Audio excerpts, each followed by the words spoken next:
survivants ont construit à main nue un avion dans le désert. Ils ont remorqué l'avion jusqu'à un terrain plat. Il ne leur reste plus qu'à l'allumer et ils s'en iront. Il y a 5 barres d'allumage, tandis que la foule regarde avec impatience. Jacques, le pilote, entre dans le cockpit de l'avion. Jerry règle l'hélice à l'angle parfait. Jacques procède à la première mise à feu, mais le moteur ne dégage qu'un nuage de fumée noire. La foule est un peu consternée. Puis Jacques, sans dire un mot, il lance la deuxième tentative. Et cette fois, l'hélice tourna avec succès. La foule est pleine d'espoir. Puis l'hélice s'est soudainement accélérée. On dirait que le moteur s'est vraiment enflammé. Jacques était également nerveux à l'idée de tirer sur la manette des gaz, mais de façon inattendue. L'hélice s'est soudainement arrêtée de tourner la seconde suivante. Le deuxième allumage a échoué. La foule est désespérée. Mais Jacques a bientôt fait une troisième tentative. L'hélice s'est mise à tourner. Tout le monde est nerveux. Mais cette fois-ci, la situation est la même que la fois précédente. L'hélice s'est arrêtée au bout de quelques instants. Et cette fois, l'allumage a échoué. Il ne leur reste donc que 2 chances. Jacques ne peut s'empêcher de devenir prudent. Il n'a pas osé essayer. Il a suggéré que quelqu'un d'autre essaie. Mais personne d'autre ne sait piloter un avion. C'est Jacques qui doit faire le travail. Jacques n'a pas eu d'autre choix que de se rasseoir. Il a repris ses esprits. Tirons sur l'allumage. Mais cette fois, le moteur a pris feu. Le moteur s'enflamme. Tout le monde a été choqué par cette scène. Il ne reste plus qu'une dernière chance. Tout le monde a le cœur serré. C'est le moment de vérité. Jacques fait de son mieux. Il a mis le contact.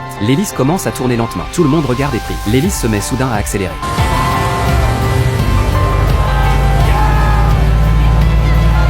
Le moteur qui représente l'espoir de survie. Le moteur de l'espoir de survie est enfin allumé. Tout le monde est excité comme un enfant. Il n'y a rien de plus gratifiant que ce moment. Jacques s'est alors empressé de faire monter tout le monde à bord. Lisa s'est approchée et a récompensé Jacques. Mais un troupeau de chevaux est soudain apparu sur la colline. Et l'instant d'après, il fonçait vers eux.